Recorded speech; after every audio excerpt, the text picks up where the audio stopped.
Hola, bienvenidos de nuevo a su Dark Cast. Hoy vamos a seguir hablando de El Gran Guiñol. Y bueno, mi nombre es Lucía y conmigo está Sade. Ya habíamos hablado de cómo empezó y de dónde viene. Ahora nos toca hablar de su momento de apogeo y de las anécdotas más divertidas que dio El Gran Guiñol. Entonces empezaremos por Paul Retinó. Paul Retinó es en realidad la estrella del Gran Guiñol.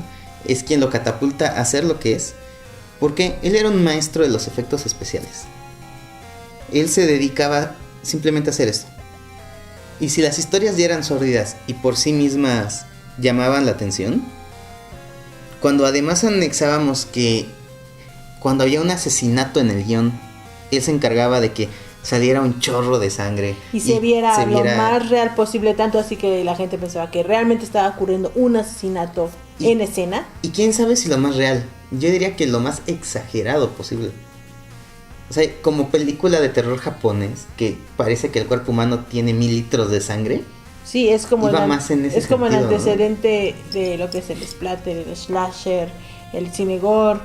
Y también hay otra figura muy importante que es la de Paula Maxa, actriz del Teatro Gran Guiñol, quien tiene como el récord de haber sido apuñalada 10,000 veces en el escenario y haber sido asesinada otras 3,000 veces más y haber sido violada quién sabe cuántas veces más. Entonces es la actriz más asesinada en escena. Tiene el récord. No, y además, bueno, tomemos en cuenta esto. Imagínense que van a ver una obra de teatro.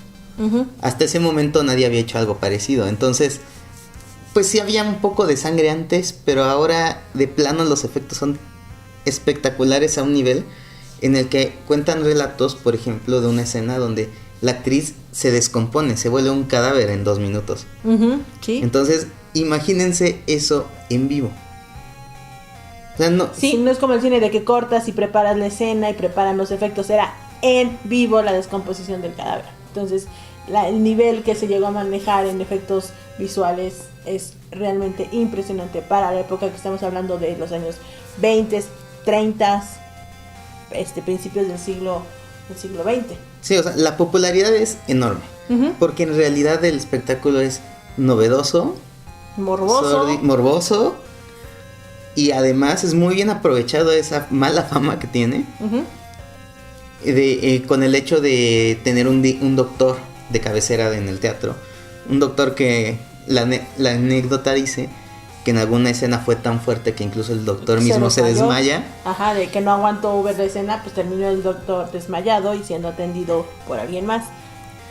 Y todos estos efectos especiales son el origen ya de lo que conocemos hoy como la industria cinematográfica del terror. Vemos, por ejemplo, en Metrópolis, estos efectos de luz que se hacen con la cámara.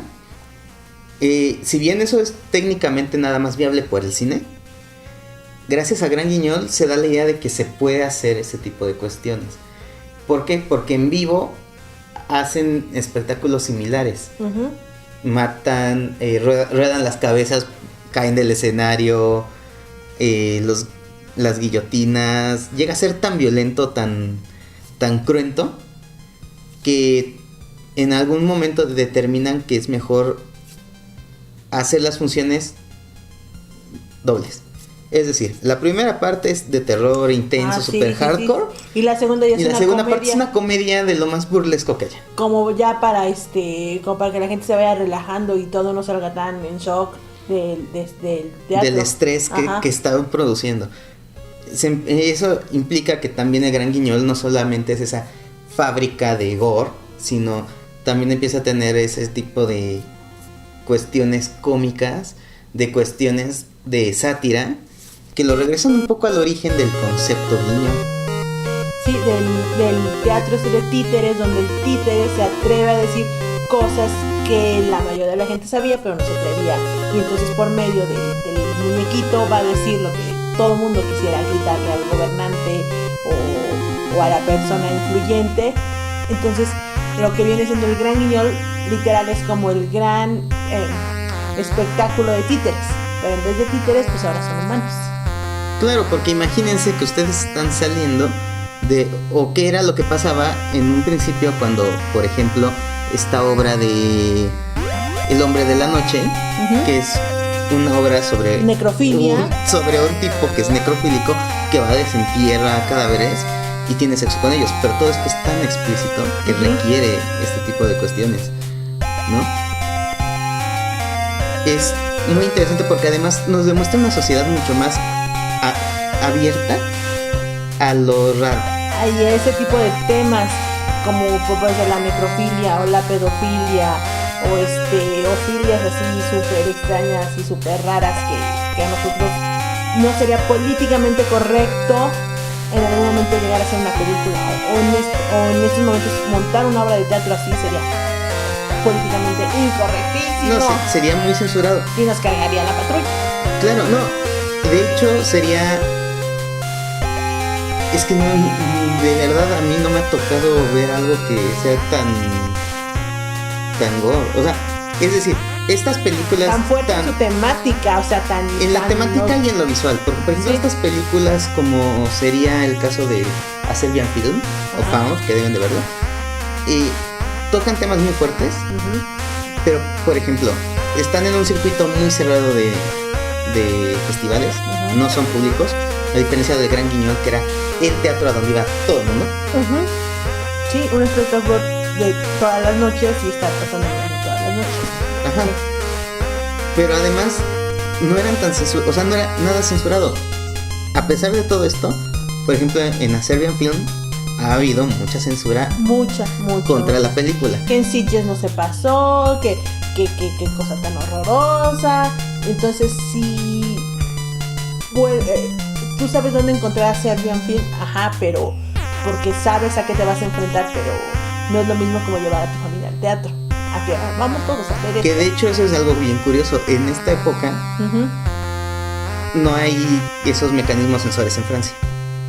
Entonces, a pesar de que en teoría era para adultos, obviamente dentro de las clases más bajas podíamos ver chavitos viendo los descuartizamientos en vivo. O el acto de necrofilia o el acto de pedofilia. Y eso nos lleva a un evento muy triste que va a marcar la decadencia del Gran Guiñol, y es que durante la Segunda Guerra Mundial obviamente se detienen las funciones.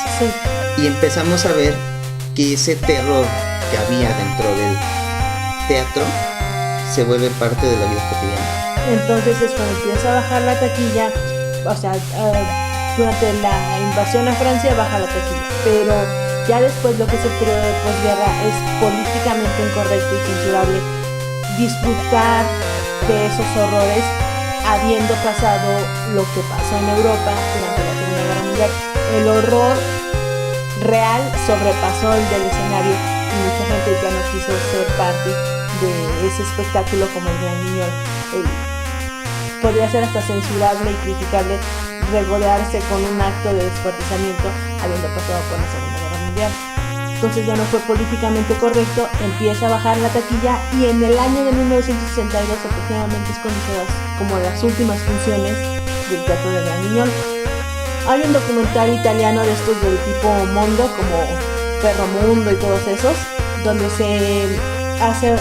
hay unas tomas de las últimas funciones del Teatro Guiñol para que te den un registro de cómo era ese espectáculo. Entonces si pueden buscarlo ahí en YouTube, eso. Y ahí sí, literalmente sí pueden buscarlo y encontrarlo, porque ahí está. Sí, no es tarea fácil. Pero bueno, con esto nos vamos a cerramos por hoy. Sí. Y los esperamos en la siguiente emisión, que no tengo ni idea de cuándo será. Pero será.